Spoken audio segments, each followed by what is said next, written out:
I remind myself that I'm doing this for them and that it's a good thing and that I'm glad I'm able to do it, because I know not all parents are.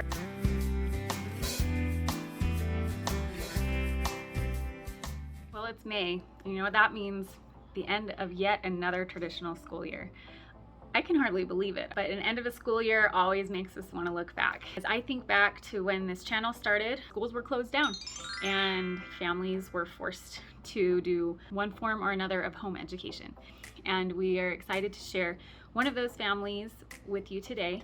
Chelsea will be joining us and sharing her story. And one thing that I love about this fresh new batch of all these homeschooling families, that we have all of these different backgrounds and different ways of doing things that people who were homeschooling prior to the pandemic maybe would have never thought of. I know I learned a lot sitting down with Chelsea and also had a lot of fun. She's hilarious and spunky, and her boys are adorable. And so I hope you'll enjoy this video and feel the excitement and also some of that vulnerability that will help us not feel so alone on the hard days. But I also had, the vision in my mind of like, I'll have a desk for my kids and they'll be sitting at their desk and I'll be standing at the whiteboard and teaching my kids and they're gonna listen. And yeah, that's not how it is at all. The hardest part is keeping a schedule. Like, I kind of pictured myself doing this and being like, okay, it's 8 o'clock, we're having breakfast, it's 8:30, we're brushing our teeth and getting dressed, it's 9 o'clock, we're starting school. I wanted it to be that way, but it has not been that way at all, because I have this little adorable child who is very needy and very clingy and very wild. Henry, go show that to Jason. Can you go show Jason? Go on. What, bud? I wanted to keep it as mellow and easy and least amount of stress as possible, and also with the least amount of screens as possible.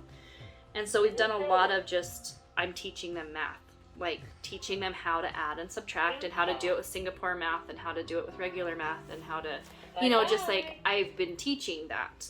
What we kind of do is like we do reading time every day, and we do some worksheets out of their workbook every day so they can practice their writing and stuff like that. We do the Pledge of Allegiance every day, so I have posters on my wall. We do a lot of games. We play a ton of games because that keeps their attention. But it still teaches literacy, it teaches money, it teaches fractions, and it keeps them a lot more excited and interested in what we're doing.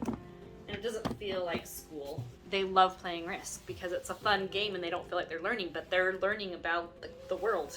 So, and then depending on the day, we'll do some social studies or we'll do some science, or it kind of just depends on the day. Well, this one's an encyclopedia and it's on a kid's level and everything's done with internet links. This is a history book. So it goes in chronological order. What I love about it is that I get to teach them the way that I want them to learn, rather than what did you learn at school and how was that taught, So I talked to him about, okay, well, so science, in science books, it says that, there was the Big Bang, and then all the matter came together, and then after that was happening, then the water was there, and then the plants grew, and then the animals came, and then humans came. So like it goes through the sequence of how the world kind of evolved. And I said to my kids, so doesn't that sound kind of like what we learn in scripture? Like about that's the order that things happened in. And so we can kind of do both at the same time rather than science versus religion. It's science and religion together so that it's not confusing. It makes sense. So I like when we can just kind of do something and kind of find our way to what we want.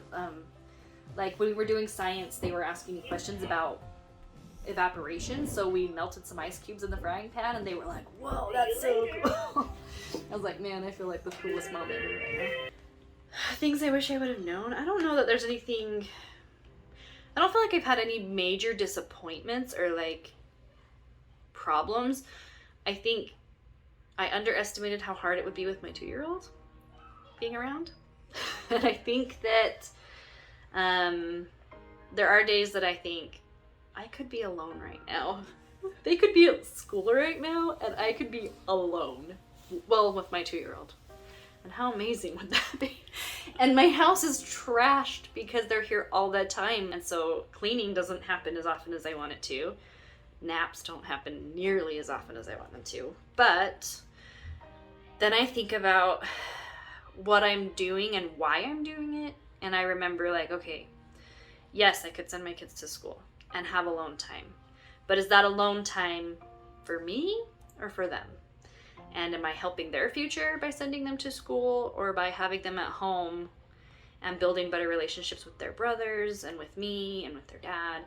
My kids still get out and play. They still have lots of friends. We still go to activities and they learn. And, you know, we have a very diverse group of friends. We're very open. We're very honest with our kids about things. We talk to them about stuff. But as I hear about stuff on the news, how they're trying to change curriculums and they're taking things out and they're putting things in, I want them to be learning about the world from me. I remind myself that I'm doing this for them and that it's a good thing and that I'm glad I'm able to do it, because I know not all parents are. Thank you so much for tuning in today. I hope that you enjoyed and found new life. Please make sure that if you haven't yet, subscribe to our channel for more homeschool content. And if you have some inspiration that you would like to share, please reach out to us, lovecenteredlearning@gmail.com. Leave a comment and a like. You know the drill, and we will see you next time.